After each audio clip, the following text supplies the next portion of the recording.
como profesora de residencia en la cátedra de residencia docente de la Facultad de Humanidades y Artes, y ha sido también profesora de práctica y de otras áreas específicas en los profesorados de educación especial, sobre todo en el Instituto 16 de Rosario, donde realmente se cursa la carrera, digamos un instituto público que alberga la mayor cantidad de estudiantes en esa carrera. Bueno, no quiero entretenerlos más. Mary, es todo tuyo, el espacio, y va a estar grabado, como dijo Sole. Apostamos a que sea un ida y vuelta, como dijiste al inicio, y que pueden interactuar a partir de tu palabra. Sí, es un gran compromiso por el nivel de formación también que tienen todos los compañeros acá que están presentes. Y bueno, cuando Norma me dice, bueno, te convocamos para trabajar el tema de la discapacidad y la inclusión educativa, un tema tan amplio para poder trabajar solamente en 2 horas, decidí remitirme al título. El título que es Repensar la discapacidad y la inclusión en el marco de la educación obligatoria. Y a partir de eso surgieron algunas preguntas. Preguntas que si bien no tienen una única respuesta, porque a estas respuestas que puedo ir dando yo, le vamos a ir sumando las respuestas que tengan ustedes, nos permiten reflexionar de alguna manera sobre nuestras propias representaciones y sobre nuestras propias certezas sobre el tema. ¿Cuáles son esas preguntas? Y una de las primeras preguntas es ¿por qué repensar la discapacidad y la inclusión? La otra pregunta tiene que ver con qué cuestiones son las que debemos repensar. Y la otra, ¿para qué repensar? Entonces, cuando pienso en esta primera pregunta, ¿por qué repensar la discapacidad y la inclusión? Me puse a pensar que porque aún hoy, estando en el siglo XXI, con el aporte que dan las leyes, los decretos, las normas que establecen todos los estados del mundo para poder dar derecho a la inclusión educativa, a gozar de una ciudadanía plena, en la práctica aún la sociedad no pudo con el flagelo de la discriminación y la exclusión. La marginación de ese otro diferente se remonta a la historia de la humanidad, desde tiempos inmemorables. Por eso pensé que como para poder cambiar el presente e ir pensando en un futuro, necesitamos conocer en cierta manera el pasado.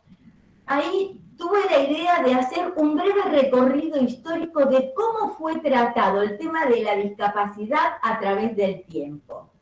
¿Qué lugar se le daba a las personas con discapacidad?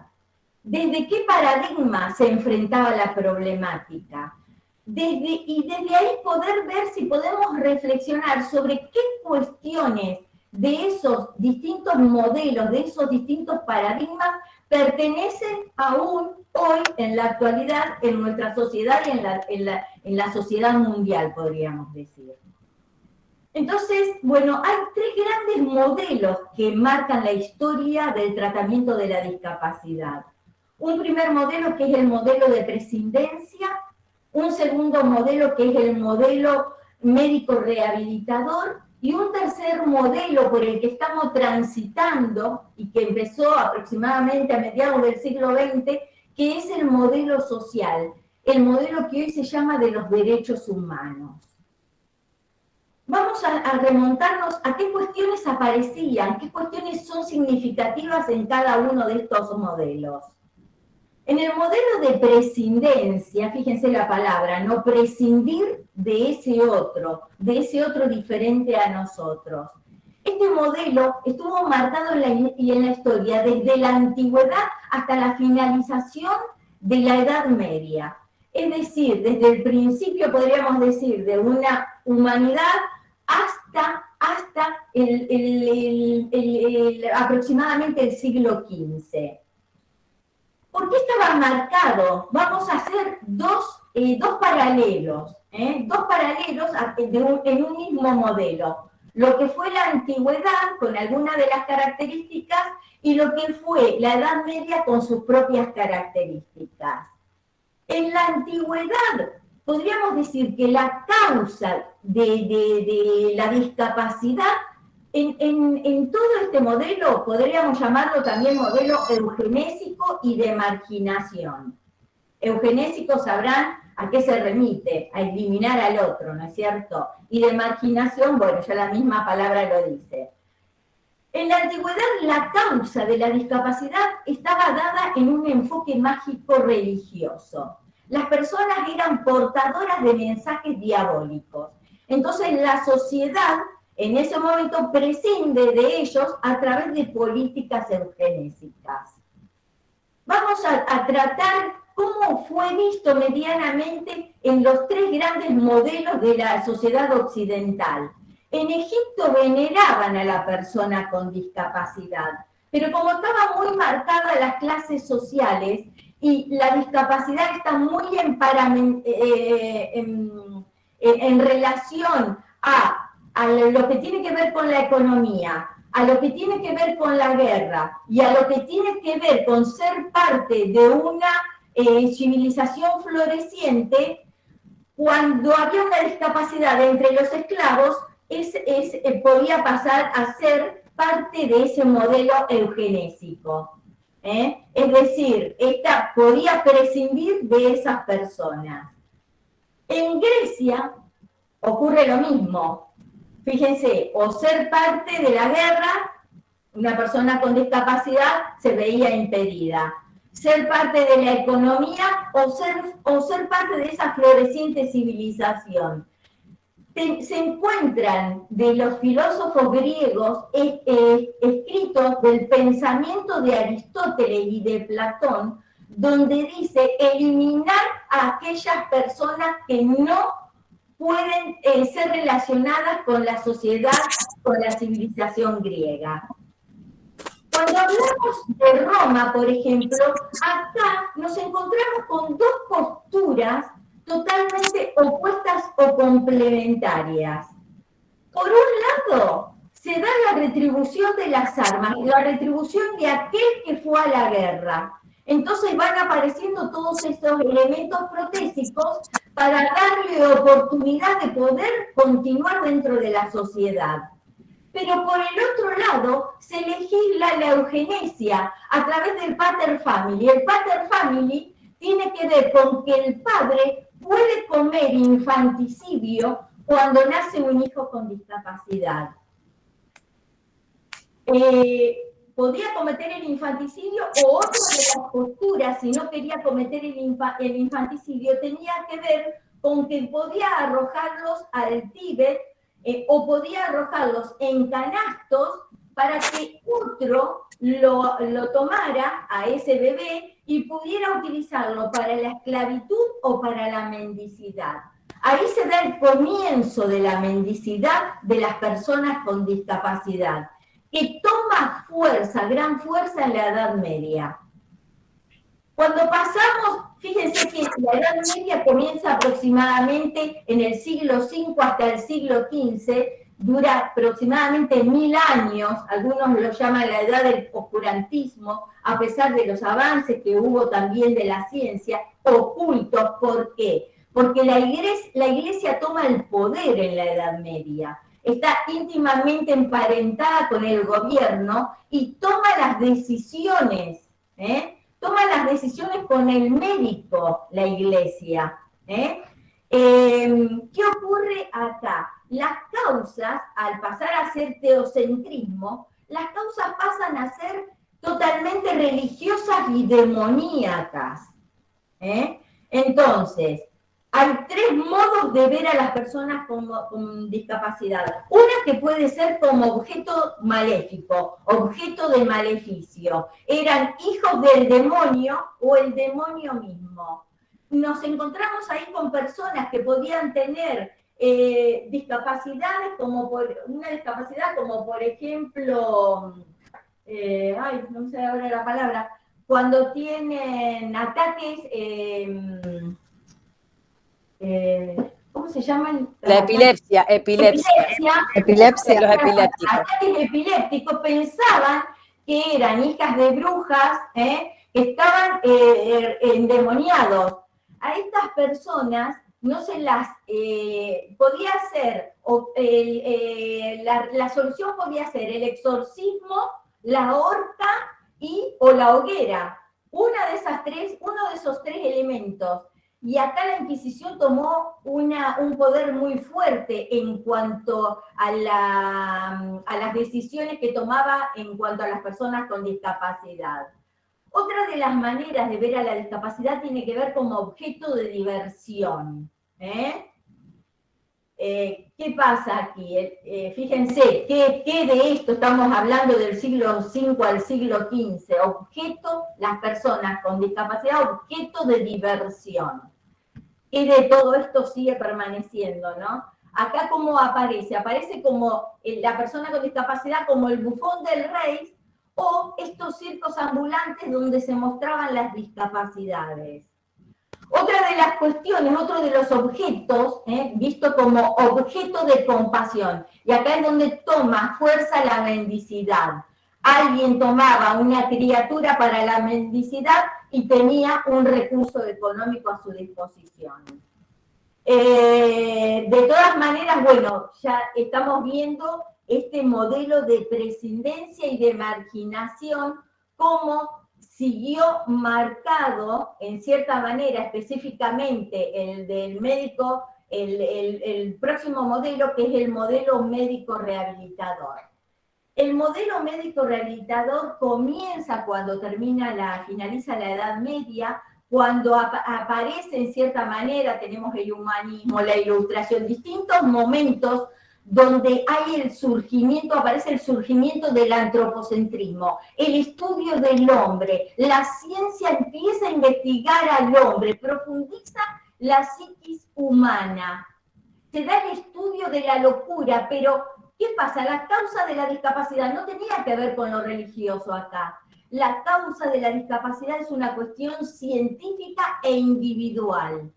Es decir, es un problema de la persona que le ocurre a la persona y del que tiene que intentar resolverlo de alguna manera.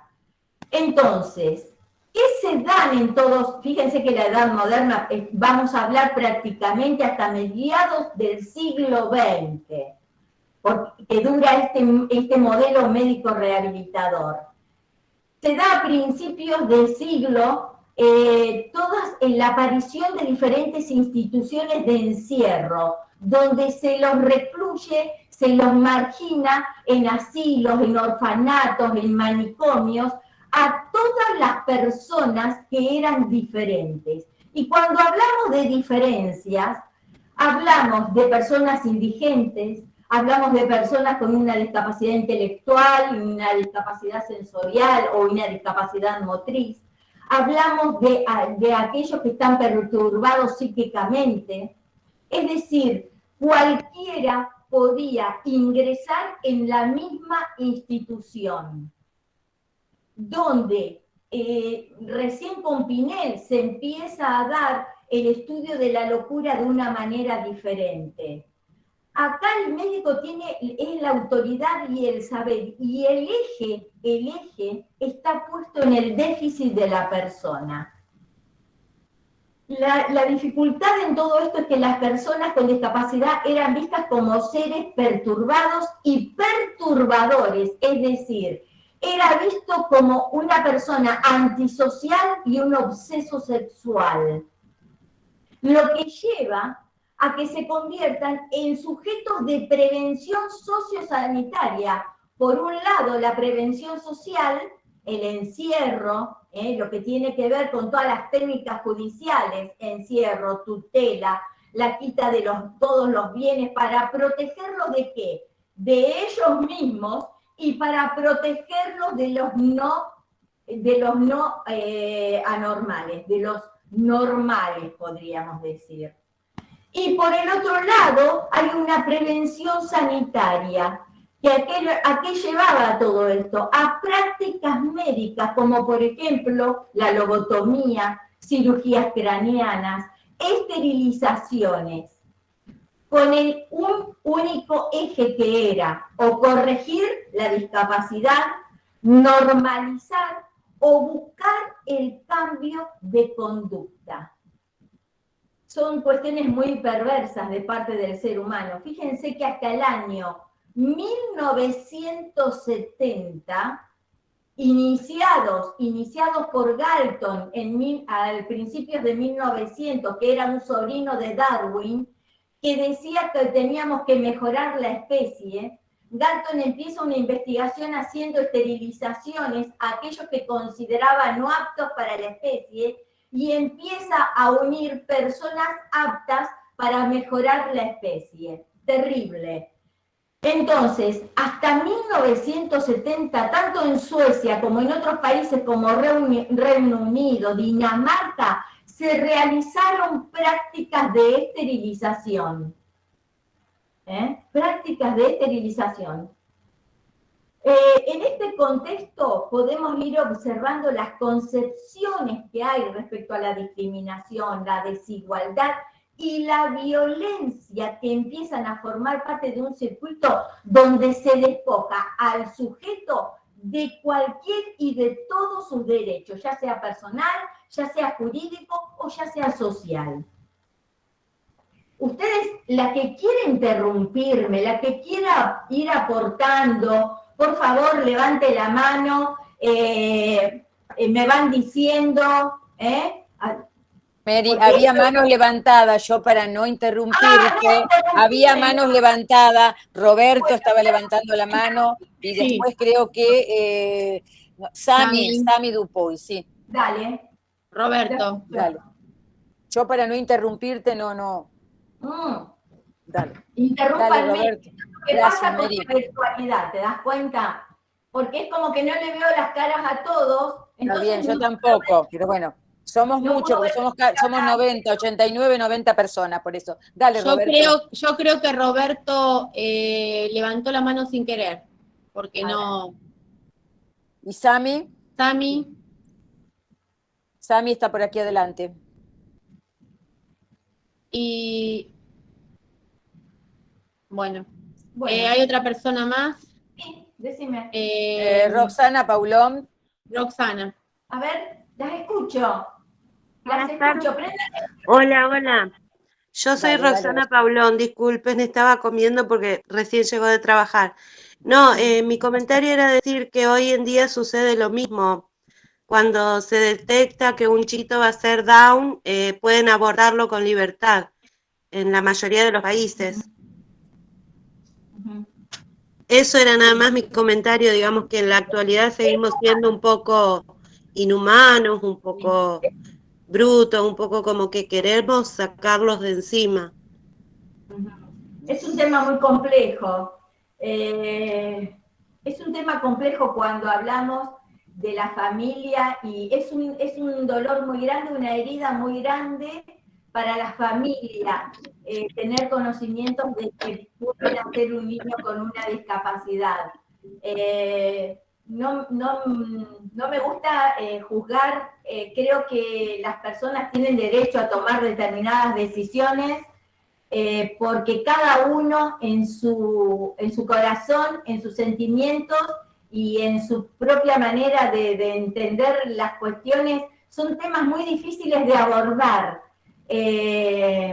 Y este es uno de esos, es uno de esos. Sí, sin ánimo de profundizar para nada. Sí.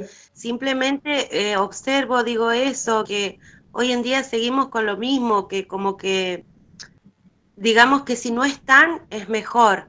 Nada más que eso, solamente eso, no, yo tampoco quiero profundizar. Sí. Saludos, Sí. Tiene que ver también con el conocimiento que tenemos a veces, que tiene la sociedad sobre la discapacidad, ¿no? Es tal el desconocimiento que hay que consideramos que no se puede abordar de ninguna manera. Tiene que ver con esto, ¿no? Roberto andaba por aquí nuevamente. Roberto, ¿estás? A ver. Porque le veo la mano levantada, veo su logo, pero no lo escucho. Ahí estás, Roberto, ahora sí, a ver. Te damos la palabra. Roberto, estás muteado. El micrófono. No sé, no, para mí no ha levantado la mano. Y Sami, Nelly, que andabas por ahí también con la Nelly, sí está, dale. Sí, ese es un tema que, como dice ahí la profe, sí es un tema complicado y es muy complejo como papás.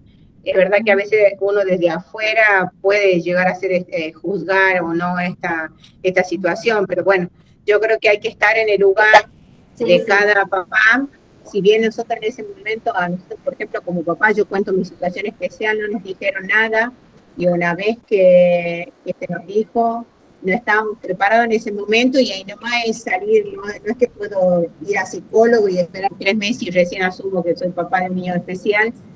Ahí, al otro día, ahí en el instante, y más cuando nacen con problemas de salud, que pone en riesgo la vida de ellos también. Es decir, son situaciones complicadas y complejas, y una vez que iniciamos y nacen, esto no hay un descanso, es trabajar, es desafío todos los días, cada cosa, y bueno, y hay que estar en el lugar de los papás, más sobre todo por esta sociedad, ¿no? Porque creo que se nos hace más pesado a veces esta lucha, porque todavía vivimos en ese mundo, como dice la profe, que un poco es de la normalidad, donde no se acepta estas condiciones diferentes, son tan cerrados, discriminan todavía, marginan, y se nos hace a veces a los papás más difícil esta lucha de acompañar a nuestros hijos cuando nacen con una discapacidad. Pero bueno, la decisión ahí de eso creo que sí es muy personal en cuanto al momento si es de abortar o no, ¿no? Bueno, yo opinaba exactamente lo mismo. Soy Roberto, quería decir, o sea, exactamente eso, y muy buena la explicación de Mary al volver a recalcar eso. Bueno, Gracias. Bueno, a medida que fue pasando, porque vamos a ir haciendo un recorrido muy, muy escueto, ¿no? A medida que va surgiendo a principios del siglo XX, vamos viendo que van cambiando los nombres, pero las representaciones no. Fíjense que de las primeras categorías que podríamos hablar, que son las categorías de imbécil, de idiota y de cretino, se pasa a otras categorías a principios del siglo XX, como por ejemplo los de anormales, inválidos, inadaptados, infradotados. Mi título de profesora de educación especial es de profesora de infradotados, minusválidos, el de inválido pasa a ser minusválido, pero siempre el énfasis estuvo puesto en la patología, en la falta. Fíjense, inválido indica no válido, no vale. ¿Por qué? Porque está tan íntimamente pegado a la economía que no tenía valor para el trabajo. Si no podía trabajar, es alguien sin valor. ¿Se entiende? Fíjense las relaciones que se van haciendo, ¿no? Y después se pasa a minusválido, menor valor, ya no es inválido, tiene menor valor que otro. Siempre en comparación con un otro. Entonces aparece otras, van apareciendo, van surgiendo diferentes palabras, pero el sentido, lo que subyace dentro de esas palabras es exactamente lo mismo. A mediados de siglo XX, en Latinoamérica se da la creación de escuelas especiales. Ojo, en países europeos se da a principios de 1900 las primeras escuelas de ciegos y de sordos, no de intelectuales que iban a los lugares de encierro o quedaban encerrados en sus casas. Siempre, ¿por qué? Porque la mirada hacia el otro perturba lo que no había que ver, lo que no había que mostrar de alguna manera. Y con la creación de escuelas especiales, con Binet, surge también lo que se llaman las pruebas psicométricas. Es decir, aparece esta medición de las personas, medir la inteligencia para determinar un determinado lugar. ¿Por qué decimos determinar? Porque a través de los test de inteligencia lo que se logra es determinar si el alumno va a ser un alumno de la escuela común o de la escuela especial, y ojo, ahí es donde se empiezan a dar niños que no tienen ninguna discapacidad, que por tener algún problema de aprendizaje o por tener algún problema de conducta aparecían dentro de las escuelas especiales. Entonces, estos test psicométricos también servían para determinar qué lugar iba a ocupar un niño en la escuela común, el grupo A, el grupo B o el grupo C. Recién en el año 1970 se comienza, que tiene que ver con la vuelta de la guerra de Vietnam, de los que habían estado en la guerra de Vietnam, se comienza a relacionar esta visión médica de este paradigma médico con otras manifestaciones de la vida de las personas. Lo que tiene que ver con lo social, lo que tiene que ver con lo económico, con lo laboral, con lo cultural, con el ocio, dando lugar acá a un cambio de paradigma, que es el paradigma del modelo social. Acá empieza a haber un movimiento de las propias personas, movimiento que se da apoyado por el movimiento de los derechos civiles que se dan en los distintos congresos, en las distintas manifestaciones, el Congreso de Salamanca, el de Chontién, donde se empieza a visibilizar la palabra de las personas con discapacidad. En este movimiento social rechazan el determinismo biológico del modelo médico y apuntan a abandonar a ser ciudadanos como hasta ahora de segunda. ¿Por qué? Porque cuando vuelven de la guerra, logran lo que tiene que ver con la salud, logran lo que tiene que ver con una pensión, pero ellos consideran que son ciudadanos de segunda. ¿Por qué? Porque no acceden a los restaurantes, no acceden a gozar de una vida plena, no acceden a tener un trabajo, sí un subsidio, una manutención del Estado. No quieren ser una persona de segunda, quieren ser personas de primera. Y las personas de primera tienen que luchar por sus propios derechos, por mejorar su calidad de vida. Entonces, en este cambio de paradigma, lo que sostienen es que la discapacidad no es un atributo personal, no tiene que ver con un atributo, con una deficiencia de la persona, sino que tiene que ver con lo social. Y ponen especial énfasis en las barreras que se encuentran y que impiden esa accesibilidad a los derechos. La discapacidad desde este modelo es entonces considerada como la falta de adecuación del entorno para compensar o para neutralizar de cierta manera los efectos de la limitación a las que se enfrentan todas las personas con discapacidad. Entonces, el eje de este modelo social, de este tercer modelo, que es el incipiente modelo, podríamos decir, social, no es rehabilitar a las personas, sino rehabilitar a la sociedad, que pueda diseñarse para responder a las necesidades de todas las personas, ya tenga una discapacidad o no tenga discapacidad. ¿Y en qué se sustenta? Primero, en su relación con todos los valores de los derechos humanos. Es decir, fíjense que en 1950 aparecen los derechos de las personas con discapacidad, aparecen los derechos de los niños, aparecen los derechos de las mujeres con discapacidad. Van apareciendo diferentes derechos que son el sustento de este paradigma.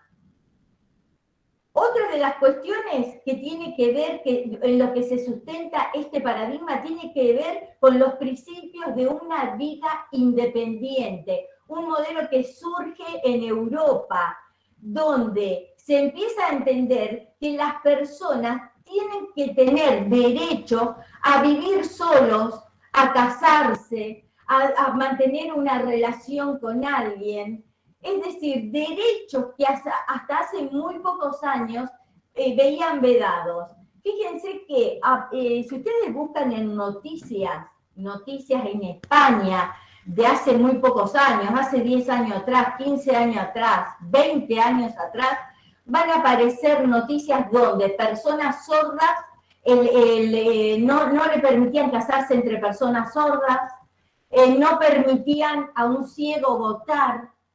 No nos vayamos muy lejos. Acá en nuestra sociedad también el ciego se veía impedido a votar hasta hace muy pocos años. Otro de los principios, podríamos decir, o de las cuestiones en las que se sustenta este modelo tiene que ver con este paradigma tiene que ver con la condición social y no con lo biológico, y plantea específicamente una cuestión que no se había, al ser social, hacer una problemática del entorno, plantea específicamente la identificación y la eliminación de las barreras que impiden la participación ciudadana. ¿Quiere decir algo?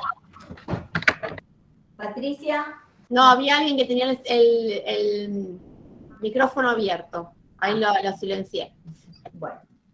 Están las manos levantadas, pero no sé si quedaron de antes. No, están de antes. No las bajaron. No. Roberto y Nelly, yo pensé que habían vuelto a levantar la mano. Voy a pedir, ¿sabés qué, Norma? Sí. Que posiblemente en vez de levantar la mano, que me interrumpan, que abran el micrófono y me interrumpan. Dale, para que dale, no sea nada más que un monólogo. Dale. Bueno, a ver, hay gente que puede interpelar. A ver, la veo a Sabrina por allí, a Sirene, a Silvia. A ver, que ya con unos recorridos, vamos. Sí, no se tapen la cara, vamos, adelante. Encima, claro, se encuentran con la profesora también del otro lado, así que vamos, hay profesoras, todas somos profesoras acá, así ustedes también, así que vamos a poner en tensión, en discusión lo que ustedes piensan, vamos. Estas cuestiones, ¿no es cierto? Esto da para mucho y para pensar realmente en profundidad. Yo te estoy escuchando atenta, Mary, porque por ahí digo cuántas cosas que uno desconoce, ¿no? Sí, para la gente que está trabajando a lo mejor con la discapacidad, esto ya es... Claro, pero para los que no tenemos ese training... No sabía tampoco cuál era la profesión que tenían, por eso se me hizo un poco más difícil pensar de qué hablar durante este encuentro, ¿no es cierto? Que les pueda ser útil, por eso que me interrumpan, que me pregunten. Yo quiero seguir un hilo en cuanto a las preguntas que yo me hice, como para dialogar. El tema, Mary, y está bueno que hay estudiantes del profesorado que han venido con sus profesoras, que me parece también, chicos más jóvenes, chicas, pregunten, interrumpan, no se queden con las dudas o aquellas aclaraciones que necesiten, porque realmente son temas profundos y temas que a veces en las instituciones formadoras no se los trabaja en profundidad o son solamente algunos pantallazos. A ver, nosotras hemos cursado carreras dentro de la universidad y no hace tampoco tantos años, porque uno los ha cursado ya de grande, ¿no? Con la vuelta a la democracia, y sin embargo, el tema de la discapacidad en carreras como la de Ciencias de la Educación no había sido abordado. Entonces, no se queden con las dudas, interrumpan. Te veo por aquí adelante a Silvia. Silvia de Andrea, que estás por acá, dale, si querés preguntar, hola. dale. Perdón. Sí, dale. Soy Solange. Dale. Hola, me presento. Yo estoy haciendo estoy en formación, estoy en el tramo pedagógico. ¿Sí? Yo soy médica, soy pediatra, particularmente, y viendo lo que es la discapacidad particularmente, es medio complicado y es conflictivo, porque de las mismas escuelas los derivan al pediatra como si fuera una patología, a veces trastornos que ni siquiera son de educación, a veces inclusive es de formación, y es como que necesitan que nosotros justifiquemos o certifiquemos si son enfermos, cuando en el gran porcentaje son niños sanos, como para que nosotros los enmarquemos. Y se hace muy difícil inclusive llegar a un acuerdo con pobre la madre en particular, y otras veces también quieren que desde la parte médica nosotros justifiquemos de que por qué no puede hacer o realizar ciertas acciones o actividades, y a nosotros la verdad que se nos hace muy difícil. Hablo desde la parte médica, y creo que desde la parte de la formación hay muchas cosas para hacer. Total. Solange, en respuesta a eso, y en defensa en cierta manera del docente, como dijimos al principio, hay una vacancia tan grande, tan importante en cuanto al conocimiento de lo que es la discapacidad, a lo que tiene que ver con la inclusión educativa. Es un desconocimiento tan grande que los docentes buscamos respuestas en todos los profesionales que nos puedan aportar algo. Más allá, creo que siempre estamos acostumbrados a veces a que nos den algunas recetas para saber qué hago. No pasa por ignorancia muchas veces, no pasa por querer etiquetar, sino por querer conocer para poder responder. Felicitaciones por esa definición. Yo también soy docente o sea, hago reemplazo, soy docente, soy enfermera, pero los títulos técnicos me habilitan y a veces hago reemplazo. El tema de consultarlo con pediatras a veces es pedir desesperadamente esa ayuda. ¿Qué hago? ¿Cómo lo trato? Porque a mí me da miedo.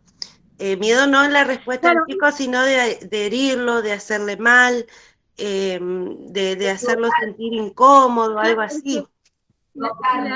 Es que muchas veces no es un problema per se médico, es más, ahora yo estoy haciendo... Por supuesto. Este miedo nosotros muchas veces no se lo podemos resolver o más allá de todo eso, es más, yo en este momento estoy haciendo la formación pedagógica para empezar con la parte de instrucción, para decirlo de alguna forma, está bien, que lo veo, te estaba escuchando todas las clasificaciones, y hay cosas que no, sí se modificaron, sí, pero es complicado. Yo creo, Mary, que tiene que ver con lo que vos planteaste a lo largo de este tiempo, ¿no?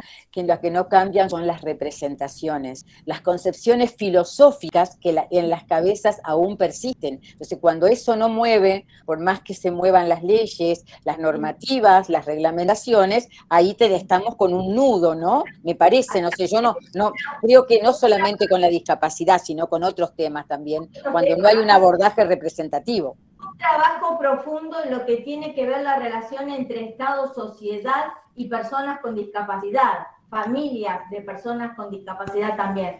Se necesita un trabajo unido, porque no es nada más que dictar una ley. La ley queda en un discurso. Entonces, necesitamos abrir varias puntas, y a eso es a lo que voy a intentar que vayamos reflexionando sobre estas cuestiones. Pero... creo que es un intento desesperado, el médico, el psicopedagogo, el psicólogo, son intentos desesperados para darle lo mejor y ofrecerle lo mejor a alguien. Así es. Estoy tratando de leer el chat, Mary. Sí. Y en el chat ponen, estamos haciendo un simulacro de inclusión, dice Vanina. Juliana dice, coincido con María del Carmen y Vanina, falta formación, actualización y capacitación en los profesorados. El mejor trabajo es realizar un trabajo en redes, habilitando espacio para poder trazar trayectos integradores. La inclusión no alcanza, falta capacitación, y no sabemos cómo hacer con los chicos en el aula, no nos formaron en discapacidad. Bueno, esas son las respuestas que te estoy leyendo del chat, que me parecen muy importantes. Eso voy a rescatar el trabajo de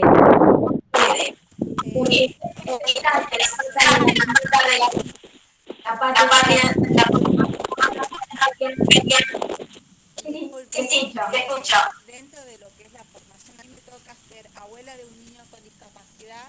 No te escucha, Noelia. Hablaba de que en mi caso, yo soy abuela de un niño con discapacidad y tengo una hermana con síndrome de Down. Yo creo que dentro de la formación, más allá que en la formación no nos estén formando, yo considero que como personas, como sujetos que estamos dentro de la formación, inmiscuirnos y ser partícipes, o sea, listo, no me formaron, pero si yo tengo un alumno o veo que dentro de la institución hay un niño con discapacidad, tratar de mi persona, buscar las estrategias y todos mis medios para poder hacer que ese niño sea incluido, no porque esté en el aula quiere decir que esté incluido. Claro. Nosotros en nuestro departamento, pero vos me estás hablando desde el conocimiento. Me decís que tenés familiares. Ahora yo simple docente. Me paro en un aula con 20 chicos. Tengo 2 con autismo. Y los otros que van a toda velocidad con la clase. Eso a mí me llena de vértigo, me da miedo. A ver si, cerrá un poquito, ahí está, ahora sí, para que no chille el micrófono de Roxana. A ver, dale, Ro. No, eso planteaba. Yo tengo un aula con 2 chicos autistas y el resto del grupo que va a toda velocidad, que entiende todo, que es un grupo divino. ¿Cómo los nivelo? Es difícil, es muy difícil porque... No hay que nivelar, Roxana. No hay que nivelar. Ese es el secreto. Ese es el secreto de la inclusión, no nivelar. Vamos a ir... No, obviamente jamás se podría, perdón, me expresé mal. Sino que ellos mismos se sienten incómodos porque no pueden llegar al compañerito, no pueden, ellos mismos ven la diferencia y se sienten mal. Entonces a veces uno no sabe qué hacer para evitar eso. Brenda y Karina tienen levantada la mano o ya está. Brenda, ¿por dónde andas? Hola, ¿cómo están? Sí, hola Brenda. Sí. Hola, ¿cómo están? Quería compartir mi experiencia. Nosotros estamos sumados aquí porque somos alumnos residentes del profesorado de educación primaria. Estamos con la profe Nelly Mayoguiza, que estuvo hablando hace un momento. Nosotros cuando iniciamos la práctica y residencia teníamos como objeto principal ser acompañantes en el aula únicamente. Cuando yo ingreso al curso, me encuentro con una situación particular donde la seño me dice que mi alumno no tenía un diagnóstico médico, pero que ella creía que tenía déficit de atención. Nosotros comenzamos a dar las clases y yo no encontraba las estrategias adecuadas para trabajar con mi alumno. En este caso, pedíamos apoyo a la profe Nelly que nos dé algún tipo de recurso, estrategia para motivar a todo el grupo de alumnos, pero teníamos esta respuesta por parte de los docentes de la institución que nos decían, es un caso perdido. Muchas veces sucede en las instituciones que no encontramos el apoyo por parte de los demás educandos y de los docentes en general, también del cuerpo directivo, que no nos dicen qué tenemos que hacer ante esta situación, más nosotros que somos inexpertos y recién nos estamos iniciando en este camino. Si bien nosotros en los 4 años de la formación hemos trabajado muy arduamente lo que es el tema de la inclusión y sabemos que a la hora de que nos topemos con situaciones de alumnos con discapacidad o problemas en el aprendizaje, no podemos decir que no o que no estamos preparados. En todo caso, es nuestra responsabilidad capacitarnos. Sí. Una cosita yo que quería decir a raíz de lo que estoy escuchando, y es que creo que muchas veces nos quedamos con un diagnóstico y la realidad, chicas y chicos, porque hay chicos también, es que no hay recetas mágicas. No todos los chicos con autismo aprenden de la misma forma. Entonces, en las carreras, en cualquiera sea, digamos, porque en psicopedagogía tampoco nos enseñan, bueno, para autismo tal y tal estrategia, para TDAH, no, es mirar al alumno o a la alumna, ser empáticos, observarlo de cerca y ver de qué forma aprende, claro.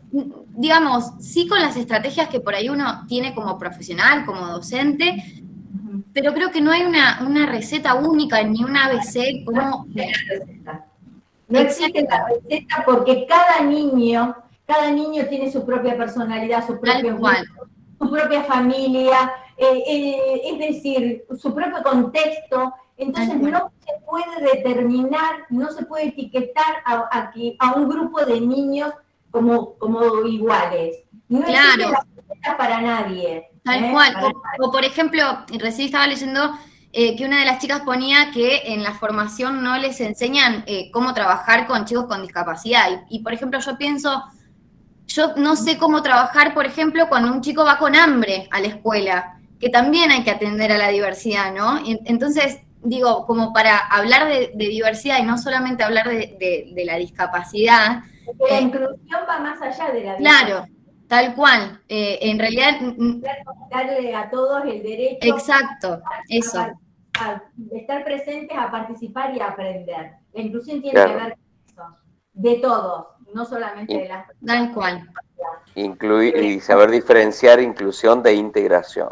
De integración, que la integración pertenece a otro paradigma anterior, pero todavía, como siempre digo, nunca cuando hay un nuevo paradigma desaparece totalmente el otro. Y desgraciadamente todavía hoy estamos en el paradigma de la integración. Yo tengo... no sí. sé. Decime. Yo tengo mi novio que está haciendo las prácticas, él está estudiando profesor de música y estaba yendo a un taller de percusión que dan en la Municipalidad de Villa Cañas a hacer las prácticas. Y me dice, hay 2 o 3 chicos con síndrome de Down. Y me dice, vos no sabés cómo se integraron y cómo participan. Y la verdad que a mí no me tocó, yo hice poquitos reemplazos a nivel secundario y no me tocó trabajar con chicos con discapacidad, pero cómo se integran. Y conozco una nena de 4 años que va a un jardín... Todos se van a integrar, al que le gusta la música se va a integrar. Claro, y una nena de 4 años que tiene hermanos mayores y todo, que conozco, que es cercana a mí, y la verdad que la estimuladora le dijo a la mamá, le dice, si la nena, dice, recibe el amor, dice, si esos chicos reciben amor, porque es tan amorosa como todos, dice, va a aprender, y la verdad que tiene 4 años y conoce, o sea, es una barbaridad. O sea, yo creo que si uno le da el lugar y, lo que pasa es que sí, por ahí nos falta un poco de... Estar en la búsqueda de las mejores maneras de llegar al otro. De llegar al otro. Bueno, en este paradigma de los derechos humanos en el 2006, como para dar un poquito de continuidad, sí avanzamos con otras problemáticas.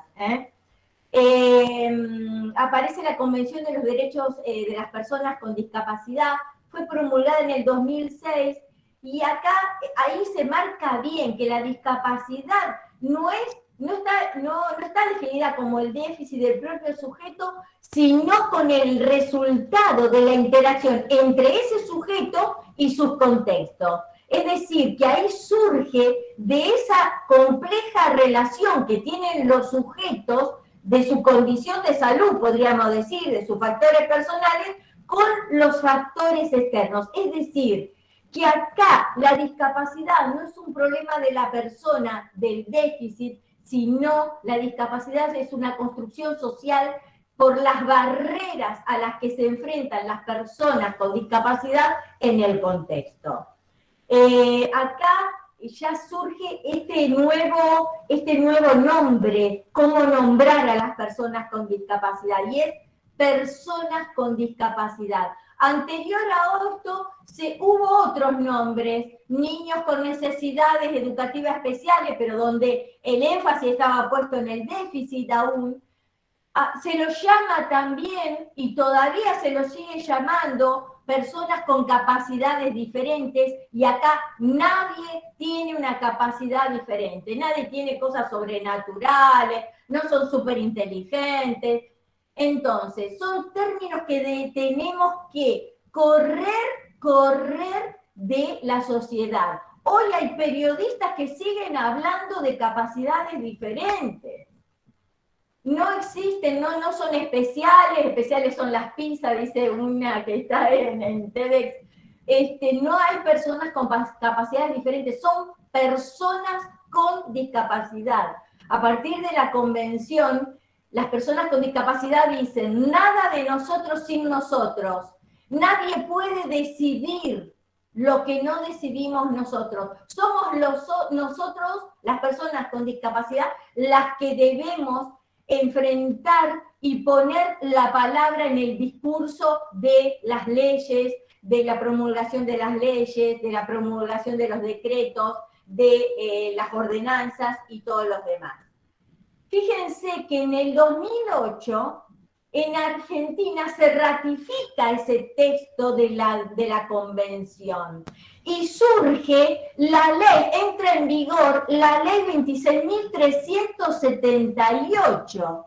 Ahora, si yo le preguntara de todas las personas que están acá, ¿quién conoce la ley 26.378? Estoy segura que son pocas. Si yo pregunto, ¿quién conoce la ley del ESI? Estoy segura que muchas más. Fíjense que dentro de los diseños, cuando se hace el cambio curricular dentro de los diseños curriculares, la ley, el ESI es un espacio curricular ganado, pero la inclusión no aparece solamente en algunos seminarios de integración y todo, en algunos, en el que la profesora decida dar.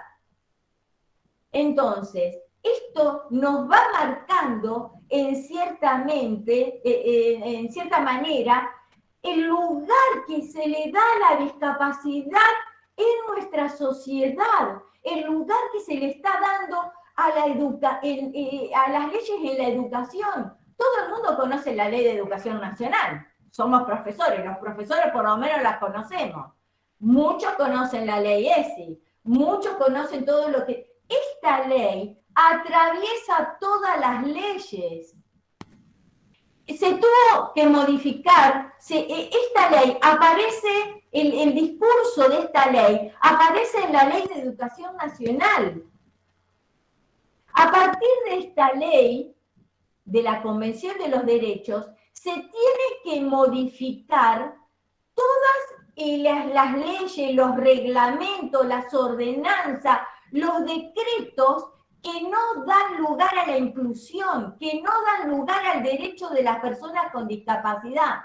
Si yo fuera a tomar una ordenanza hoy de la municipalidad, por ejemplo, y que dice que yo puedo hacer un edificio en mi esquina y en mi esquina puedo tomar la parte de la esquina, hoy tengo que buscar una nueva ordenanza a partir de esta convención que dice que no puede terminar en esquina, sino que tiene que terminar como en ochava, y si el balcón puede salir por el... ¿Se entiende?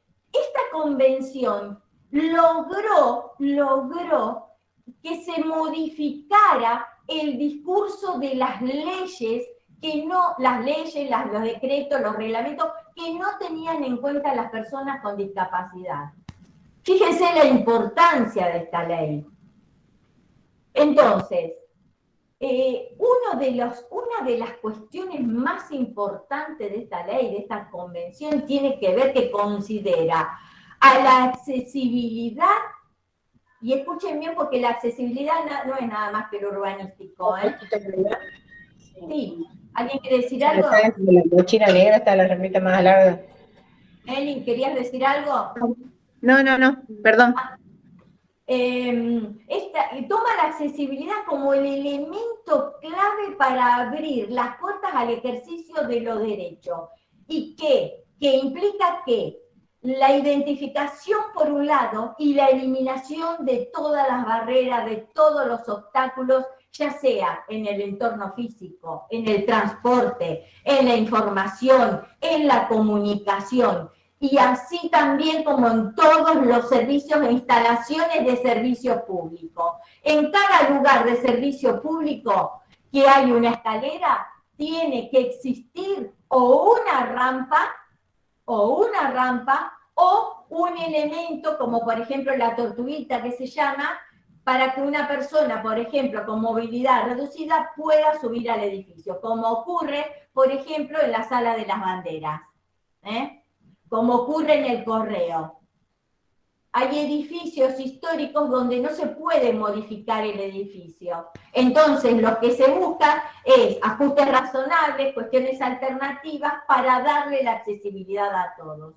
Esto es una ordenanza municipalidad, que viene de un decreto municipal, que viene de una ley nacional. ¿Se entiende? Entonces, para repensar Entonces, para ir a esta pregunta, recuerden que eran 3 preguntas, que era ¿por qué? La primera era ¿por qué repensar la discapacidad y la inclusión?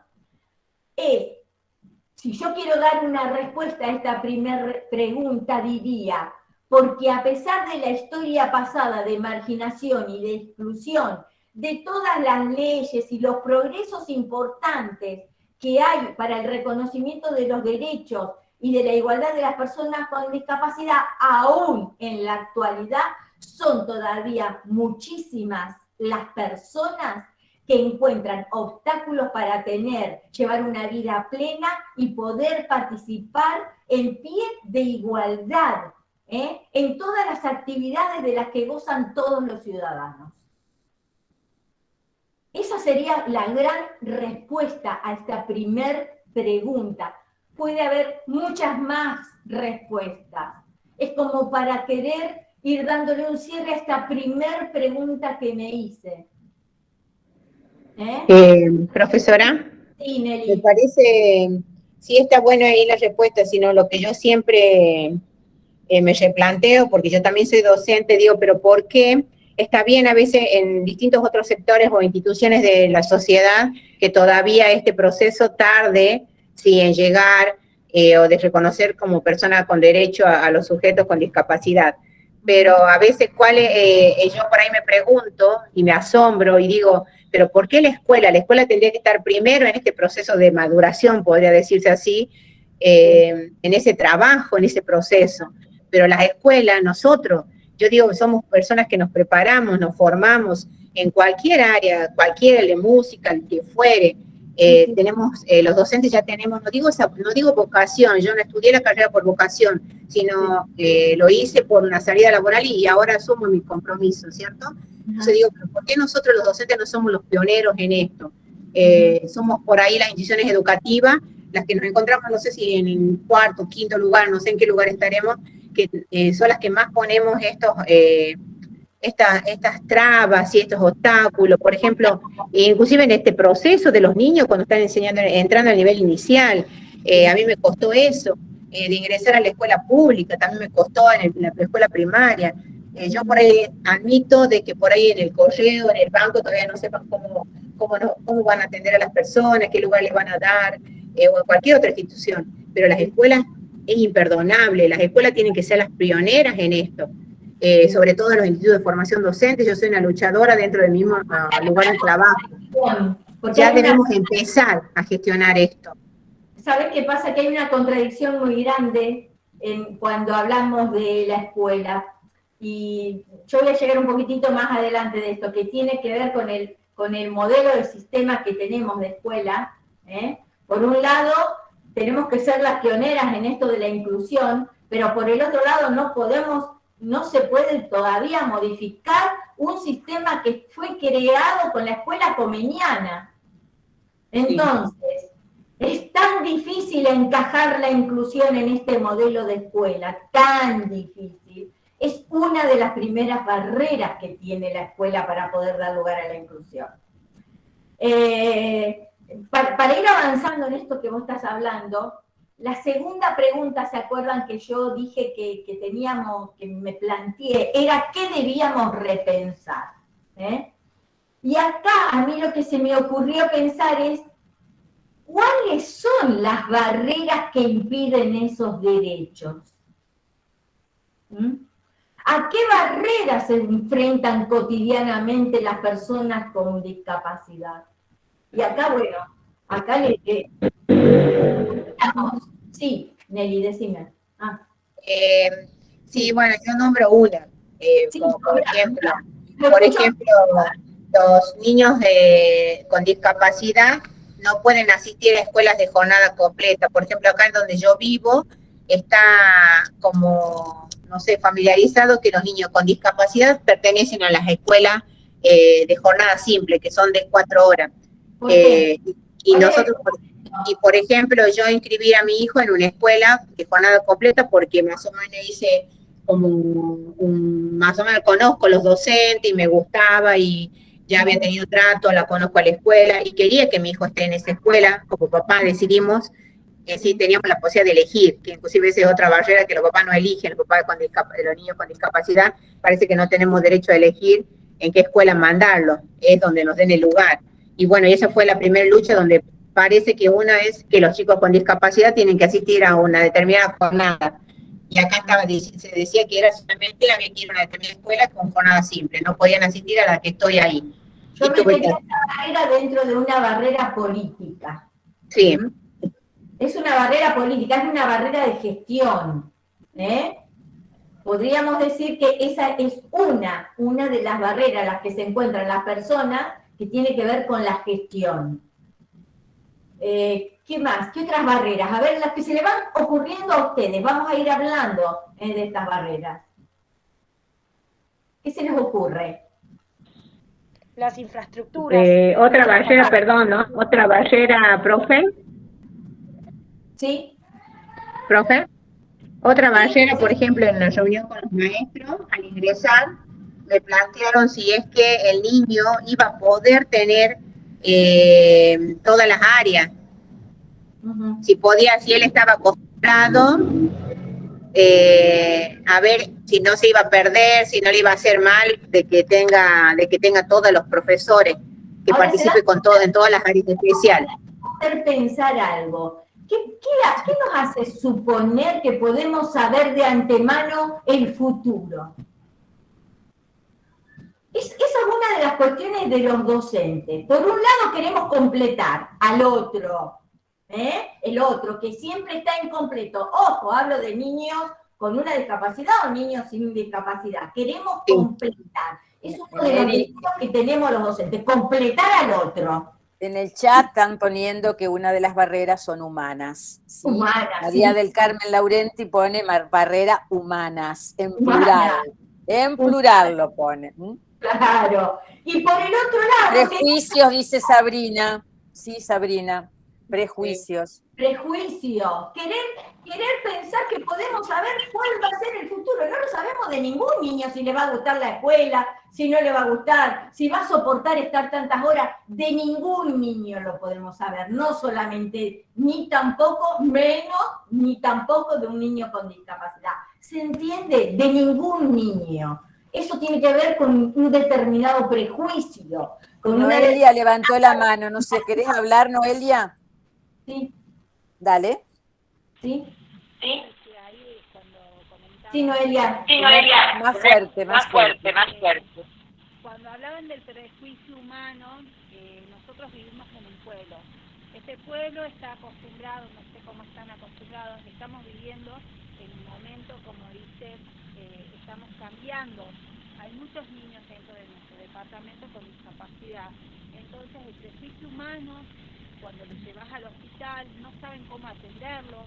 Entonces, yo estoy tratando de que en nuestro departamento se incluya en el hospital una fonoaudióloga, una psicopedagoga, todo un gabinete o por lo menos algo que los niños con discapacidad, y aún así no hay niños con discapacidad también, puedan asistir y puedan solucionar de alguna manera, digamos, estas situaciones que se viven actualmente, ¿no?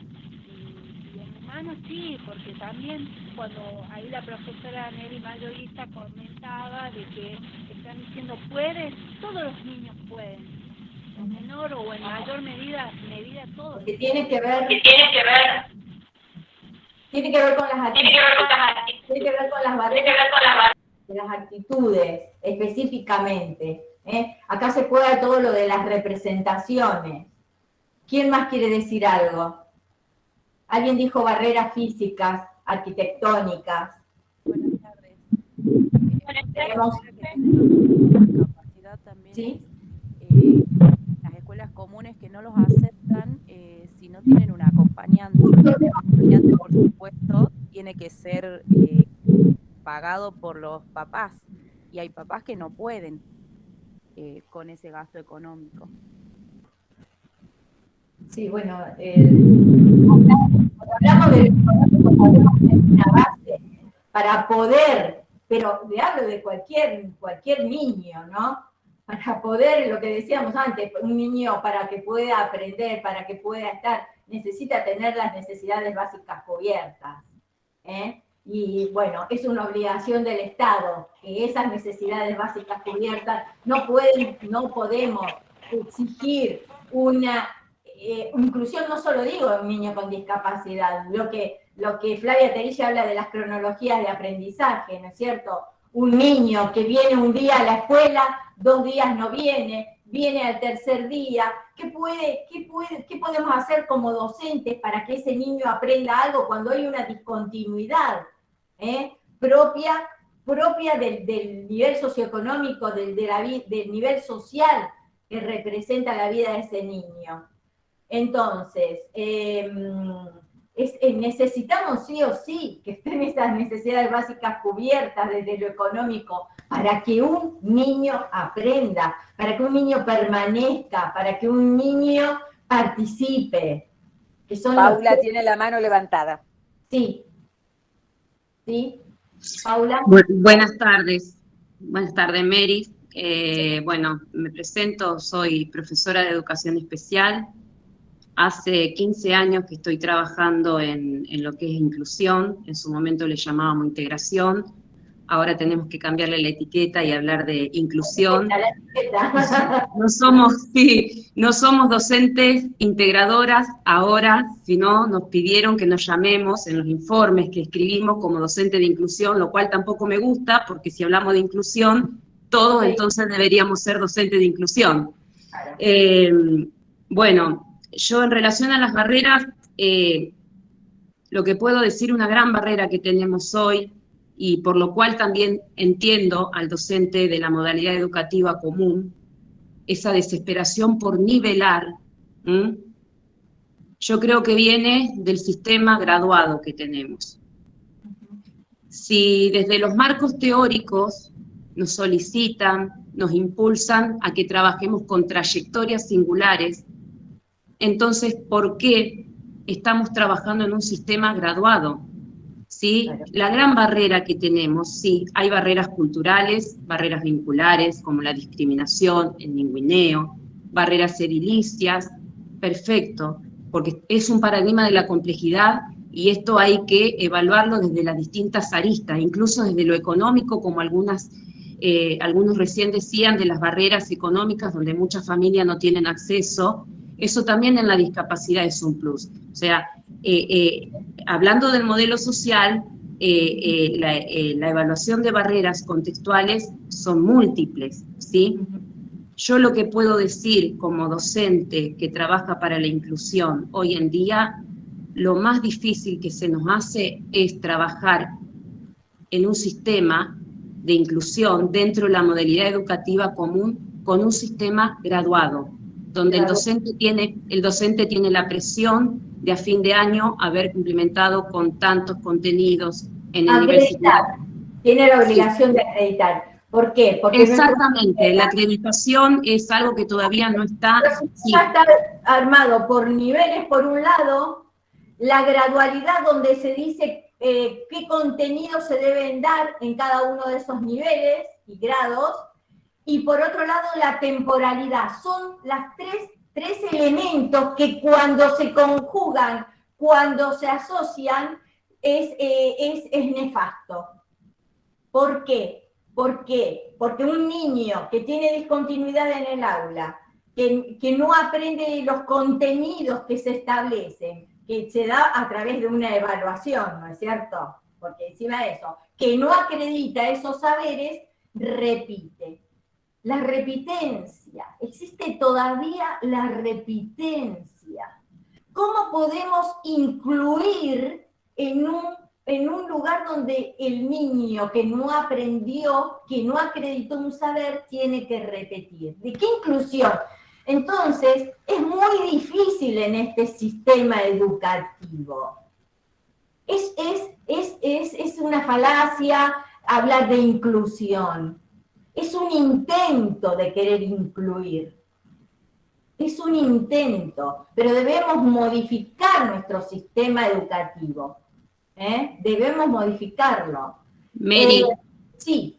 ¿Puedo agregar algo? Hoy justo, esto desde mi práctica educativa, yo estoy leyendo todo esto que se viene de manera tan vertiginosa, todo el marco teórico que hay.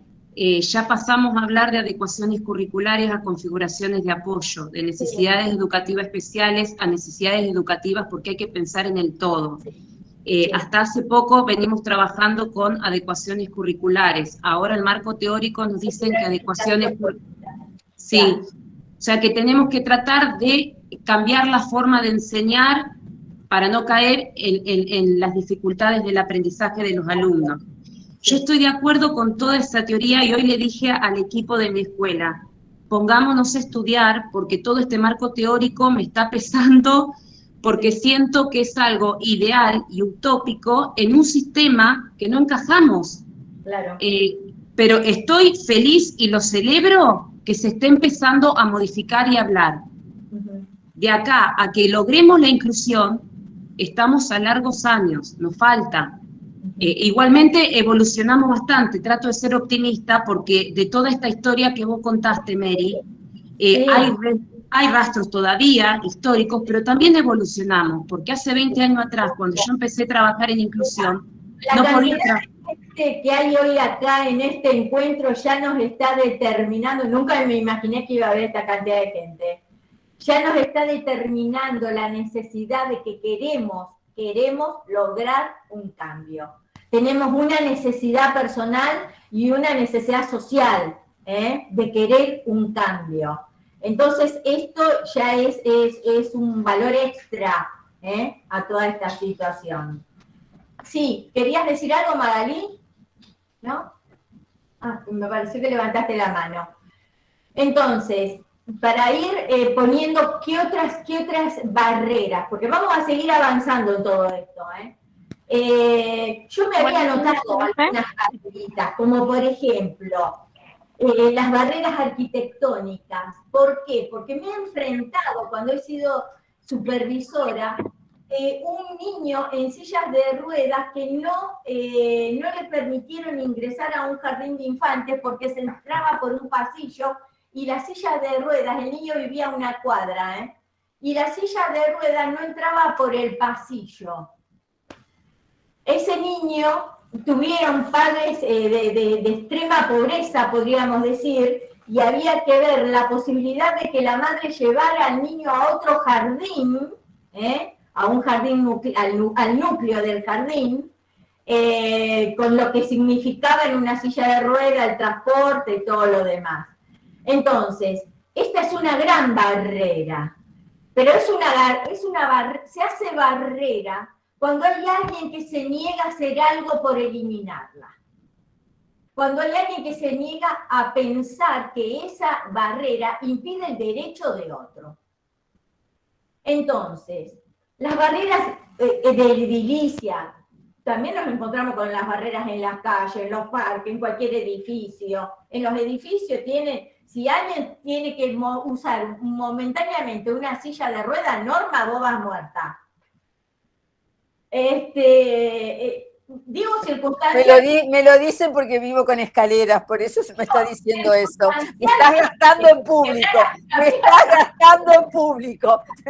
Tienes un merecido esto. Entonces... Yo te quiero agregar algo porque por ahí salió el tema de la evaluación. Sí. El tema de la evaluación no es solamente con los chicos que tienen una discapacidad. Vengo trabajando hace más de 20 años con el tema específico de mi trabajo en la formación docente, es con evaluación. Y todavía hoy se sigue pensando en términos de acreditación. Todavía hoy no se puede separar lo que es evaluar de lo que es acreditar. Todavía hoy nos cuesta esto, trabajarlo. ¿Y para qué les digo dentro de la universidad? Dentro de la universidad es donde más fuerza tiene el tema de ponerlos como homólogos, ¿no? Homologar, examen, evaluación, examen, acreditación, cuando son tres cosas totalmente diferentes. Lo que pasa es que el sistema sigue pidiendo... Claro, y esto que estaban planteando del sistema graduado, bueno, ahí hay una barrera, pero bueno, muy fuerte, muy pesada y muy añosa, muy añosa. Después pensaba, ¿no? Bueno, para estas barreras, la convención pensó dos elementos. Por un lado, los ajustes razonables y por el otro lado lo que es el diseño universal. El ajuste razonable serían las modificaciones, las adaptaciones que se pueden hacer y que no requieran ni demasiado costo ni demasiado movimiento. Pero lo que se está pensando hoy es que todos los edificios escolares que se hagan, todos los proyectos que se hagan, tengan que ver con el diseño universal, tengan que ver con un diseño de productos, de entornos, de programas, de servicios pensado para todas las personas, tengan o no tengan discapacidad. Un obeso, podríamos decir que a lo mejor no se considera como una persona con discapacidad, pero se encuentra en una situación discapacitante cuando no tiene una butaca en el cine, cuando en el salón de clase tiene una sillita con un banco así chiquitito, o esos bancos que tienen incorporada la mesita. Entonces, estas son las cosas que debemos, esta es una de las barreras que debemos ir pensando cómo eliminar. Es decir, cuando me encuentro con el grupo de niños, con el grupo de adolescentes, tengo que pensar qué cuestiones van a favorecer a este grupo para que este grupo de pares pueda estar presente, pueda participar y pueda aprender. ¿A qué barreras se están enfrentando para que yo pueda identificarlas y eliminarlas? En la medida de lo posible, por supuesto. Otra de las barreras, la que dijimos antes, que te nombré, que las barreras políticas, que es negarles a las personas la oportunidad de participar. Cuando hay alguien que dice, este niño no es para esta escuela, es una barrera política y de la gestión. No existe un niño para no existe una escuela para un niño. ¿Se entiende? Esa es una de las barreras que debemos ir eliminando. Que cada vez que una escuela diga, este niño no es, que fundamente teóricamente por qué considera, y ahí vamos a ver desde qué paradigma está parado. Ahí vamos a ver cuáles son las representaciones que tienen de esa persona. Las barreras de comunicación son otra de las barreras a las que nos enfrentamos, específicamente toda la sociedad, porque cuando hay alguien que trabaja en un servicio público, ya sea correo, en un banco, que se enfrenta con una persona que es sorda, que se enfrenta con una persona ciega, se encuentra con barreras para resolver la situación. Entonces, en el salón de clase, por ejemplo, en la forma, lo que tiene que ver con la audición, lo que tiene que ver con la lectura, ahí hay aparición de estos, podríamos decir también lo que tiene que ver dentro de la convención con la comunicación. En la comunicación lo que se tiene que incluir siempre es la visualización de textos, el braille. Fíjense que en la sala de la bandera, en cada uno de los puestos, hay una placa escrita en braille y hay audífonos para aquellos que tienen baja audición. Hay intérprete de lenguaje de señas. Entonces, esas son las cosas que debemos ir buscando para la eliminación de estas barreras. Están dentro de los salones para los que tienen baja audición, los sistemas alternativos aumentativos de la comunicación, los que tienen que ver con los aros tecnológicos, que son los que disminuyen los sonidos externos y puede escuchar solamente al profesor. Es decir, frente a cada niño que nos encontremos, busquemos, porque hay cuestiones alternativas para paliar con las dificultades que nos enfrentamos y con las que se enfrenta el niño, porque es de a dos, nos enfrentamos nosotros y se enfrenta el otro. Nosotros porque no sabemos cómo resolver y el niño porque no va a poder participar y aprender. Bueno, y hay una que es la más difícil de eliminar, que tiene que ver con las barreras culturales y actitudinales, ¿no? Y tiene que ver con las representaciones. Esa permanente actitud que tenemos de clasificar, de poner un etiquetaje, donde está el que aprende, el que no aprende, el normal, el especial, ¿eh? Esto está íntimamente relacionado con los prejuicios, con los puntos de vista que tiene cada uno, con las ideas, pero también con las expectativas que tenemos, ¿eh? Cuando dice, ¿qué va a poder hacer? ¿Va a poder hacer esto? Las expectativas, tenemos que ponernos expectativas, pero no desde el lugar de si no lo va a poder hacer, sino expectativa para que pueda hacerlo, ¿eh? Fíjense que ya desde el modelo de prescindencia se consideraba a todos estos como el que no puede entender, ¿eh? Y empezamos a discriminar de esa manera.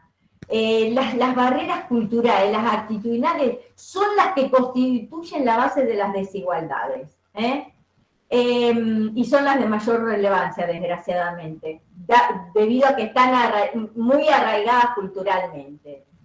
Bueno, acá me parece importante que tenemos que reflexionar sobre algunas palabras que aparecen en el discurso político, jurídico, técnico, en el médico también, en el moralista, en el discurso pedagógico, palabras teñidas de colores, podríamos decir, que aparecen en este discurso de la inclusión, pero que no aparecen en la vida de nuestros afectos ni en la cotidianeidad, que son las palabras otro, diversidad y diferencia.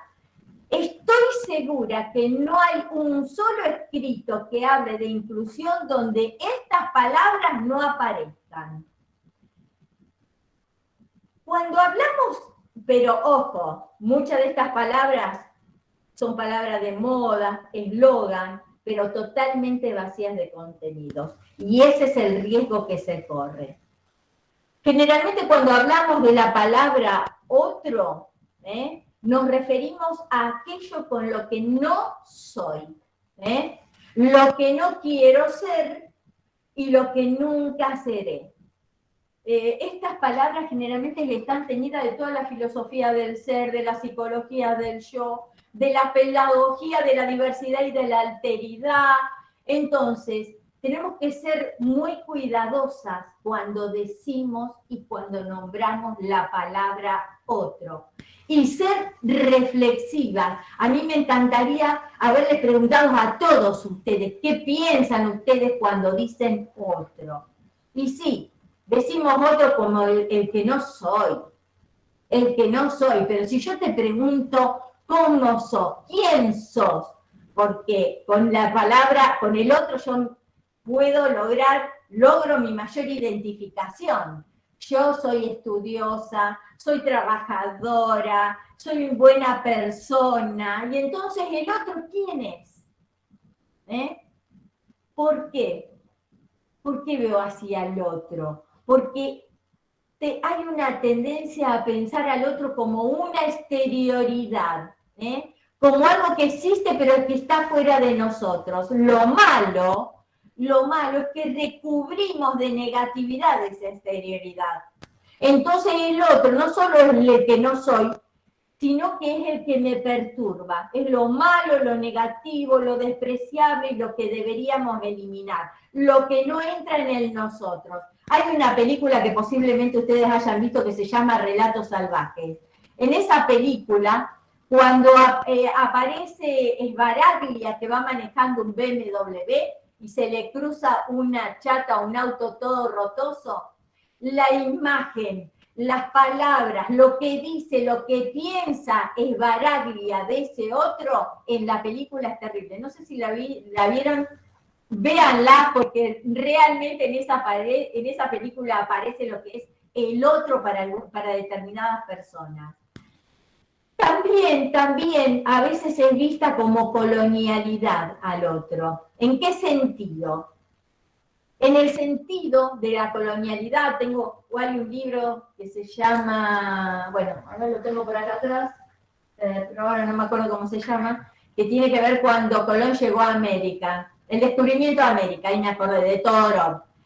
Donde muestra al otro, ¿cómo muestra al otro? Donde se ve el otro, primero hay un otro que es el otro como fuente de todo mal, que es el otro como Hitler veía a los judíos, como Estados Unidos ve a los musulmanes. Hay un otro que tiene que ver con la colonialidad, ese otro que está en inferioridad de condiciones de mí y al que yo, en cierta manera, por un lado puedo tolerar o debo tolerar, pero siempre va a depender de mí, siempre va a estar en inferioridad de condiciones de mí. Esto se da mucho en las escuelas cuando hay alguna escuela que puede llegar a decir, y bueno, la ley dice que hay que incluir. La ley no, la ley es palabra. La ley es un discurso. Lo que dice que yo tengo que ser inclusiva es el derecho que tenemos todos. No es la ley.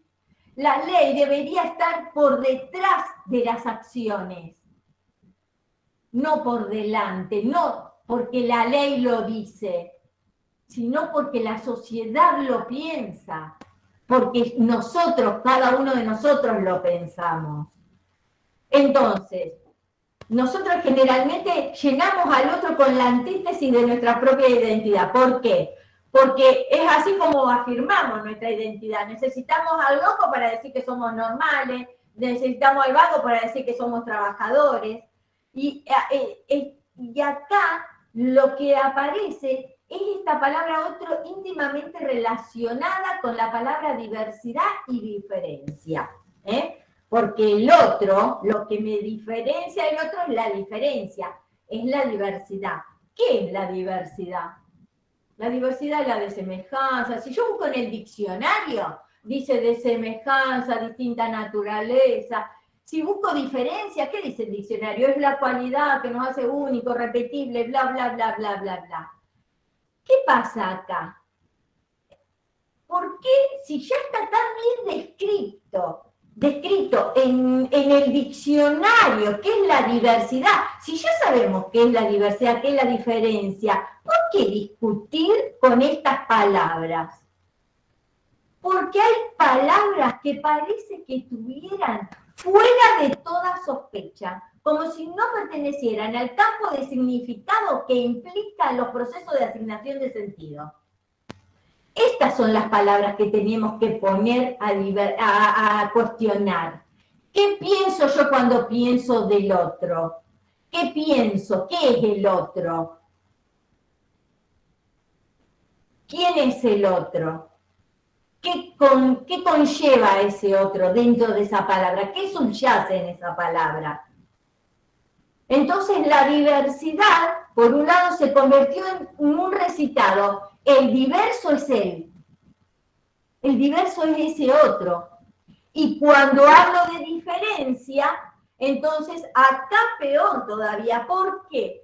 Porque si hablamos, y como dijimos, la diferencia es la cualidad que nos distingue, el problema es que le damos valor a esos atributos que nos distinguen, a esos atributos que nos diferencian. Y es en esa valoración donde aparecen manifestaciones de aceptación, que es lo prescriptivo, es el nosotros, o manifestaciones de rechazo, donde aparece la xenofobia, la discriminación, donde aparece ese otro que tiene que ser negado, eliminado, invisibilizado.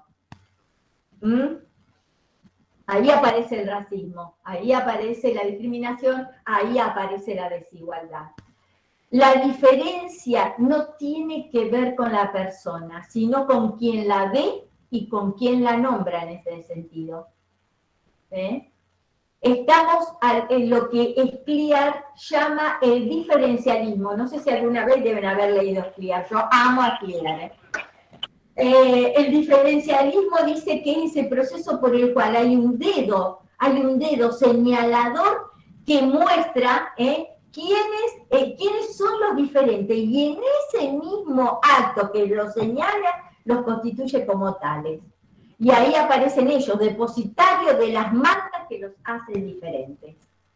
Entonces, ahí los diferentes ¿quiénes van a ser? Son los del segundo término, son los del segundo término del binomio, blanco-negro, capaz, incapaz, completo, incompleto, normal, anormal. Ellos son los diferentes. Entonces, de lo que deberíamos acá dejar de mirar es de ver hacia lo apuntado y empezar a sospechar de ese dedo que apunta. Empezar a sospechar, ¿por qué?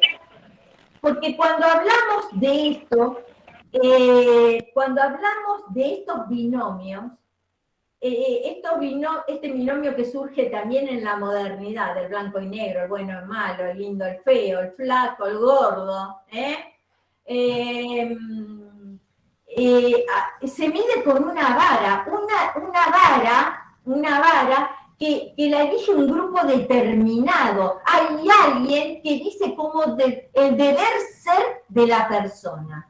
Debemos ser flacos, altos, rubios, buenos, trabajadores. ¿Se entiende? Esa vara es la que mide.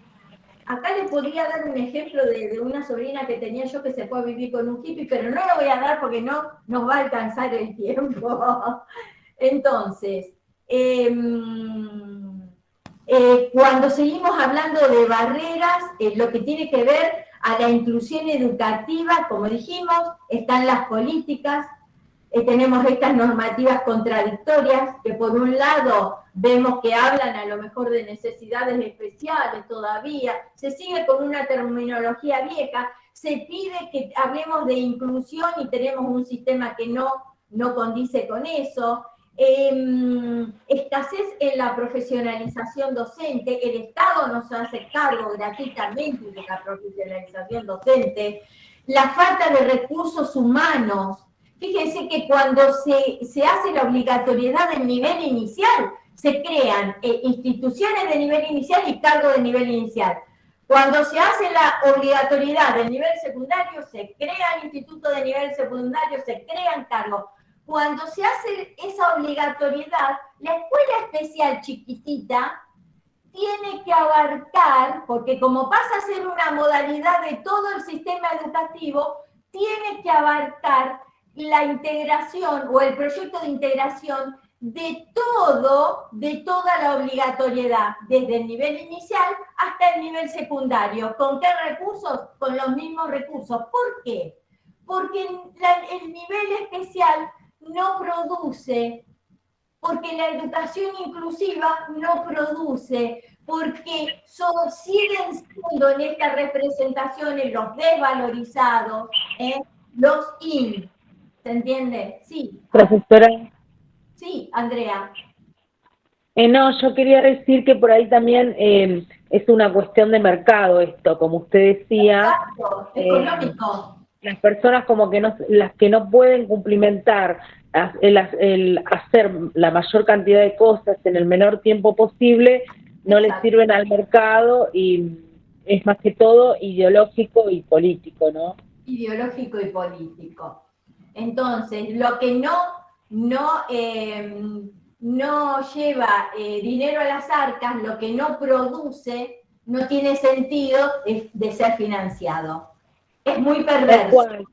Y más que todo porque, por ejemplo, a mí me pasa que la mayoría de las personas que conozco con discapacidad en la escuela donde trabajo son personas que están en condiciones de vida, digamos, en situaciones de pobreza, ¿no? Situación de pobreza. Es decir, que menos palabra aún, menos escuchados son. Menos escuchados son. No es casual, como dije antes, que el ESI aparezca con una gran fuerza, que me parece maravilloso, y la inclusión, que generalmente la mayor cantidad de niños con discapacidad son niños de contexto de pobreza, la mayoría, por supuesto. Entonces, no es casual que esto no aparezca dentro de las políticas de Estado. Como dije, bueno, dentro de las escuelas también esto de las representaciones ya lo hablamos, y podríamos nombrar las didácticas como una de las barreras que hacen al sistema educativo. Y ahí yo les daría la palabra a ustedes.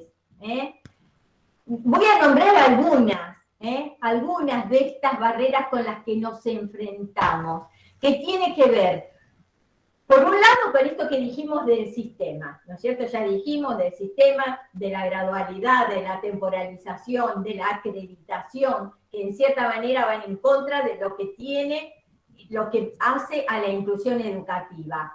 Cuando yo lo que intento hacer dentro de la inclusión educativa, una escuela que le permita, que le dé el derecho al niño de aprender, de participar y aprender dentro de sus posibilidades.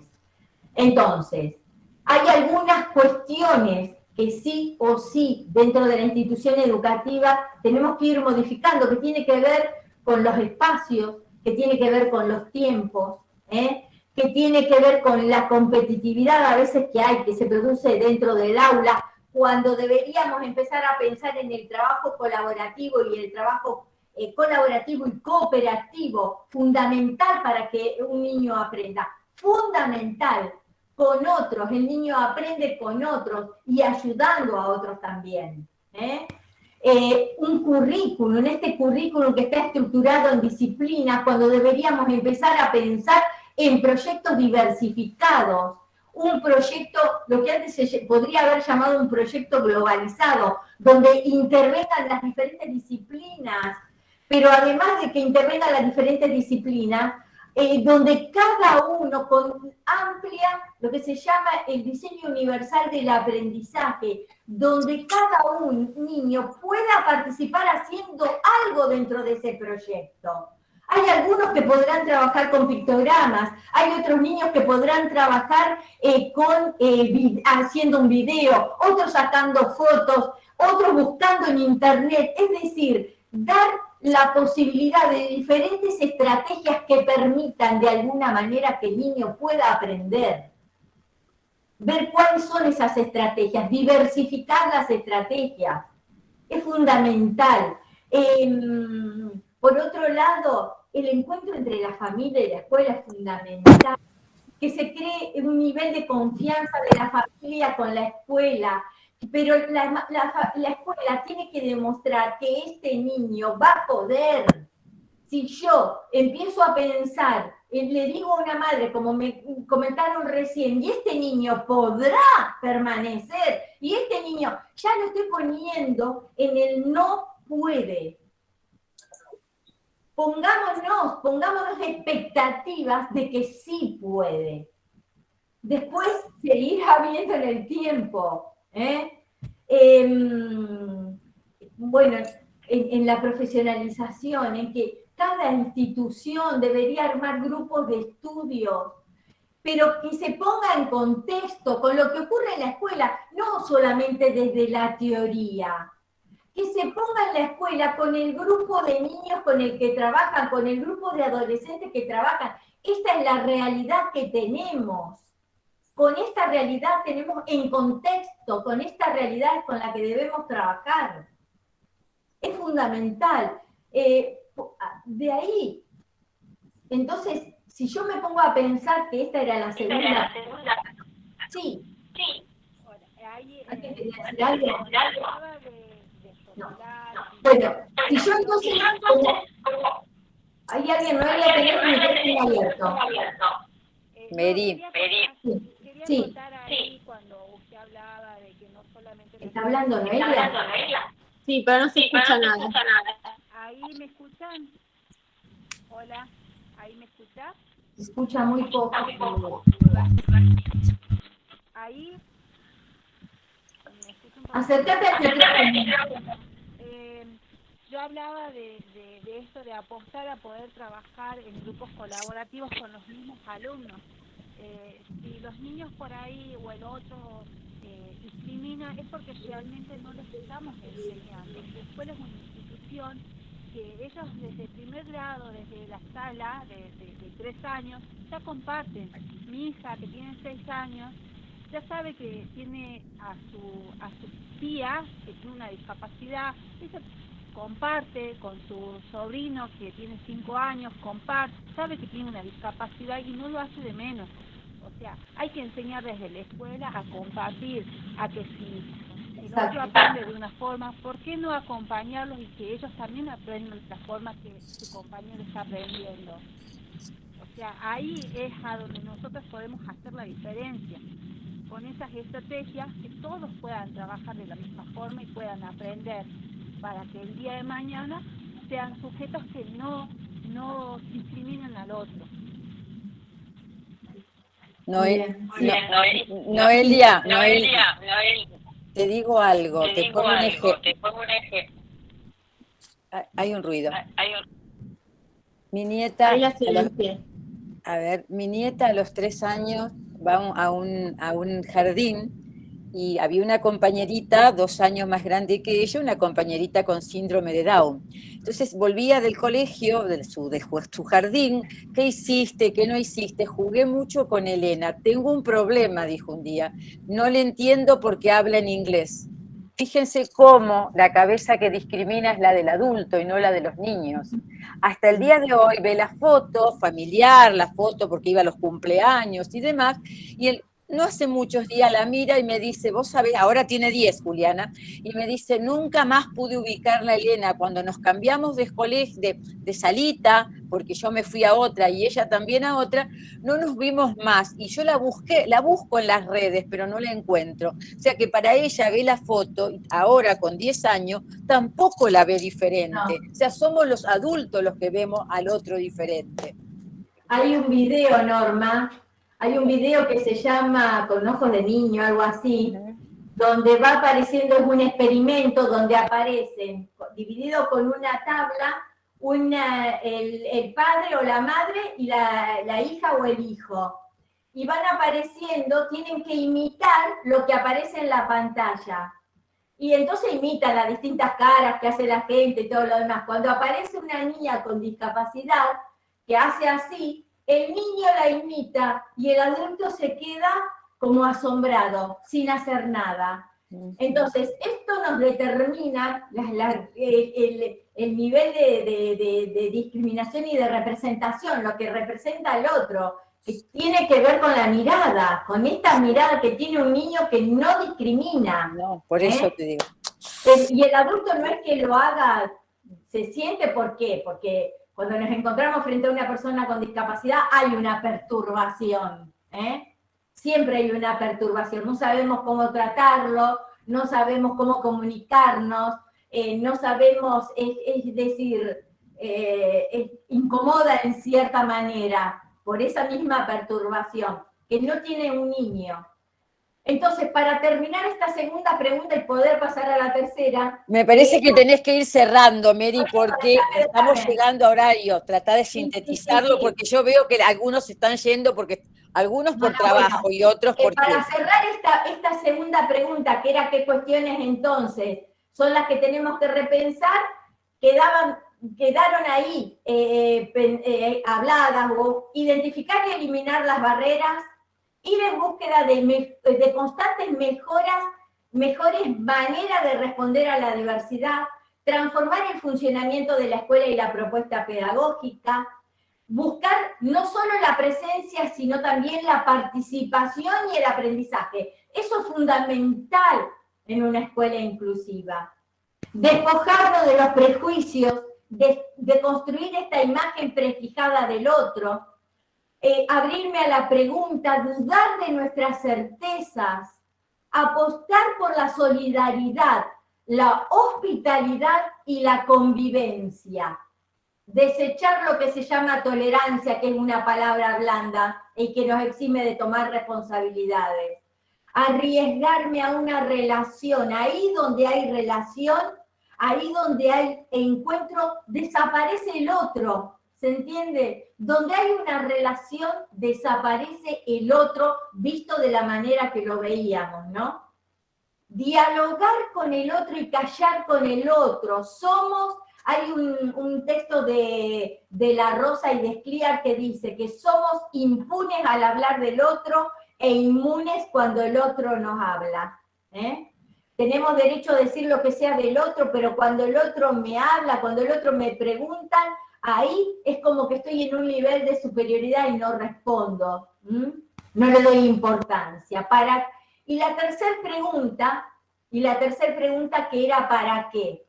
Y acá lo que sí tenemos que pensar que es para asegurar el goce pleno y en condiciones de igualdad de todos los derechos humanos y libertades fundamentales de todas las personas, tengan o no tengan discapacidad. ¿Para qué? Para poder construir juntos una sociedad y una escuela sin exclusiones, que sea más libre, más justa, más solidaria, que revalorice convivir con las diferencias, para colaborar en la construcción de una sociedad y una escuela que defienda los derechos humanos y el estar, el participar y el aprender juntos. Y ahí terminé. En horario, Norma, para que no te quejes. No, yo no me quejo, el tema era que no se vaya, no, porque veía las caras y veía y lo que estaban escribiendo en el chat, que se tenían que retirar, que tenían que dar clase, entonces que entraban a otra reunión. Ah, te entiendo, entiendo. Te agradezco, no, da para, no sé, un día entero o más también, pero bueno, para no abusar de los tiempos de los demás. Traté de armar esto en 2 horas y traté de ubicarme. Es un tema como para conversar muchísimo, sería para ir tomando cada partecita y realmente desarmarla, analizar cada palabra en mucha mayor profundidad, Norma. Sí, total. Pero, bueno, el tiempo es tirano. Muy agradecida a la gente, Mary, están muy agradecidos todos en el chat. Ay, bueno, muchísimas gracias a ustedes por escucharme, por bancarme. No, la agradecida somos nosotras del otro lado, Mary, y todo este grupo de gente. La verdad que estamos sorprendidas, en el buen sentido de la palabra, de la cantidad, del interés que ha despertado, de la movida y de la participación tan genuina, ¿no? Tan fuerte y tan realmente desde los distintos lugares, como dijiste vos, Mary, la diversidad también acá, la heterogeneidad de cabezas, de formación en el grupo. Entonces creo que ahí estuvo la riqueza, ¿no? En lo distinto, en lo diferente. En lo heterogéneo. Están pidiendo los certificados. Le vamos a pedir a las coordinadoras del interior que ha convocado que nos manden con los DNI para poder hacer las constancias, ¿no? De Ceres nos habían mandado una lista, no sé, la gente de Firmat o gente, nos mandan y les vamos haciendo los certificados. Quédense tranquilos, es una certificación muy simple, pero bueno, quien la quiere conservar tiene todo su derecho. Bueno, gente, muchísimas gracias a todos ustedes. Y la otra cosa para decirles es, nosotros en el ciclo, en el área de capacitación y educación continua, tenemos un ciclo de complementación curricular que se llama ciclo de complementación curricular, o nosotros le decimos CCC por las iniciales, ciclos de complementación curricular en discapacidad, inclusión y derechos humanos. El único problema que tiene es que no está destinado a todas las profesiones, sino solamente a los docentes egresados de instituciones no universitarias. Entonces, bueno, ahí hay una cláusula, estos son planes que vienen de otros momentos y que en este presente está solamente destinado a esos grupos etarios, digamos, ¿no? O a ese grupo, porque es para complementar la formación de los institutos terciarios. Bueno, espero que les haya servido. Las que pueden anotarse es muy interesante. Yo doy clase ahí en ese ciclo, no quiero hacer propaganda, pero la verdad que es muy completo. Tiene espacios curriculares o materias o seminarios específicos que se puede, de alternativas curriculares, donde se trabaja el diseño universal del aprendizaje, lo que tiene que ver con las didácticas. Realmente hay cuestiones muy interesantes que sirven al momento de abordar la inclusión educativa. Y se trabajan todos los distintos tipos de capacidades, ¿no? Sordera, ceguera, intelectual, y hay distintos niveles, y bueno, y las profesoras que trabajan son todas especialistas en los temas. Puedan pedirle un mail para pedir el programa, Norma, como Los programas, todos los programas de los ciclos de complementación están colgados en la página de la Facultad de Humanidades y Artes. Ponen Facultad de Humanidades y Artes, Universidad Nacional de Rosario, entran a la página de la facultad, van a instituciones o a carreras, y donde dice carrera o donde dice instituciones hay distintas pestañas, van a encontrar que dice pregrado, grado, posgrado, capacitación continua. Cliquean allí y están todas las propuestas, entran a la propuesta de discapacidad, inclusión y derechos humanos y les sale los requisitos de ingreso y les sale el plan de estudio. Cliquean en el plan de estudio y ahí lo tienen. Y son planes aprobados por Nación. Por eso el título que se le otorga es un título de validez nacional. Bueno, ya me están llamando por teléfono. Les voy a poner en el chat el link de la facultad por si lo quieren directamente. Con ese link ingresan al área de capacitación continua y ahí pueden encontrar todos los planes. Incluso adentro de los planes están los requisitos para poder cursar las carreras. Ahí van a ver qué títulos son los que los habilitan para poder cursar. La otra cosa, Sole, que también le vamos a enviar, el link de esta grabación, ¿sí? Para que ustedes lo tengan, lo vuelvan a escuchar, lo compartan con algún colega, lo lleven a alguna reunión, a lo mejor tomando alguna de las partecitas de lo que Mary ha estado trabajando, les viene bien para alguna reunión plenaria, para alguna reunión de equipos, ¿no? Bueno, sí, el link va a estar... Espero haber cubierto las expectativas, posiblemente, no sé si las de todos y todas, pero algunas por lo menos, algunas de las expectativas que tenían. Porque, bueno, muchísimas gracias, Mary. No. Bueno, gente, los estoy abandonando, muchas gracias por todos, cariños y buen fin de semana. Feliz fin de semana para todas y todos. Sí. Gracias, muy amable, gracias. Muchísimas gracias. Gracias. Gracias, adiós. Adiós. Gracias a las estudiantes que conozco que estaban presentes, a mis alumnas. Muchas gracias. Muchas gracias, Norma. Gracias a Bueno, nos ustedes, estamos Silvia, viendo, Sabrina, Normita y Irene. Soledad. Chao. Y nos vemos, Chao, Mary. Mary. Chao, Mary. Voy a finalizar, Norma. Sí, por favor. ¿Te están llamando? Muchas gracias, adiós. A todas y a todos, gracias. No puedo finalizar todavía hasta que no salga la gente. Sin finalizar la grabación, por favor. Sí, en eso. Bueno, yo mañana voy a entrar.